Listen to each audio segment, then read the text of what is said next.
Greenfield highway road లో సాగు చేసిన రైతులు మోసపోయిన వాళ్ళకి న్యాయం చేయాలి. చట్ట ప్రకారం డీ పట్టా సాగు భూమికి డబ్బులు చెల్లించాలి. చట్ట ప్రకారం సాగు భూమికి డబ్బులు చెల్లించాలి. హైవే రోడ్ లో జరిగిన అక్రమాలు అవినీతిని అరికట్టాలి. అవినీతికి పాల్పడ్డ అధికారులపై చర్యలు తీసుకోవాలి. తక్షణంగా గ్రామస్తులకి వెంటనే డబ్బులు చెల్లించాలి. మండలంలో రాయవలస పంచాయతీలో రైతులు రోడ్లు పడిన భూములకు ఇంతవరకు నష్టపరిహారం ఇవ్వలేదు. 2 సంవత్సరాల నుంచి ఆఫీసు చుట్టూ తిరుగుతూ ఉన్నాం, కానీ ఇంతవరకు మాకు ఎటువంటి సంసారం లేదు. మా రైతులకు న్యాయం జరగాలని అందరికి కూడా నమస్కారం. సిపిఎం పార్టీ రామభద్రపురం మండలంలో జక్కం నుంచి ఆలూరు వరకు 6 లైన్లు గ్రీన్ఫీల్డ్ హైవే రోడ్ ఏదైతే వేస్తున్నారో ఆ రోడ్లో అవినీతి అనేది నేషనల్ హైవే అథారిటీ వాడు చేస్తున్నటువంటి అవినీతి ఇంత అంతా కాదు. ఇందులో నేషనల్ హైవే అథారిటీ వాడు కానీ అలాగే ఇక్కడ ఉన్నటువంటి రెవెన్యూ డిపార్ట్మెంట్కి సంబంధించినటువంటి అధికారులు కానీ మొత్తం అంతా కుమ్మక్కైపోయి డీపట్టా ల్యాండ్లో చాలా అక్రమాలు జరిగాయి.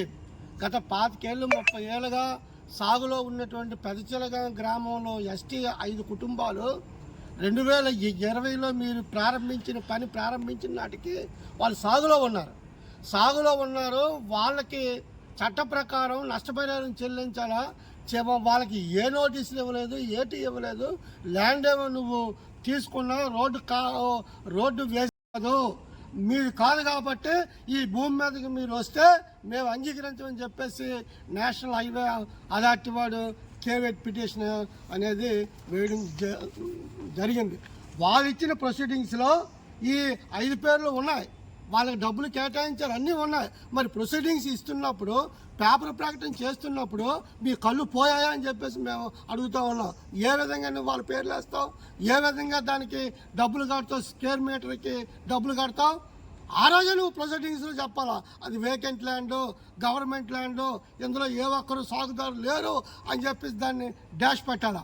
కానీ డబ్బులు పెట్టి అన్నీ చేసి ప్రొసీడింగ్లో ఆర్డర్ ఇచ్చి ఇప్పుడేమో కేవెట్ పిటిషన్ వేసి నీ భూమి ఇక్కడ కాదు వేరే దగ్గర ఉందంటండి. ఎక్కడ ఉందో నువ్వు చెప్పాలిగా. కానీ అది చెప్పకుండా ఇప్పుడు అధికారులు మీకు డబ్బులు రావని చెప్పేటువంటి కేవెట్ పిటిషన్ వేశారు. ఇది చాలా అన్యాయం. ఎస్టీలు ఇది మోసం చేయడం తప్ప ఇంకోటి కాదు. ఆ 70 కిలోమీటర్లు ఏదైతే జక్కం నుంచి ఆలూరు వరకు వేసిన రోడ్లో పంచాయతీలకు చెప్పరు, పంచాయతీ సర్పంచులకు చెప్పరు, వాళ్ళ తీర్మానాలతో సంబంధం లేదు. ఏది సంబంధం లేకుండా వాళ్ళ ఇష్టం వచ్చినట్టు ల్యాండ్ పూలింగ్ చేసి ల్యాండ్ని సేకరించి కొన్ని కోట్ల రూపాయలకి అవినీతికి పాల్పడ్డారు.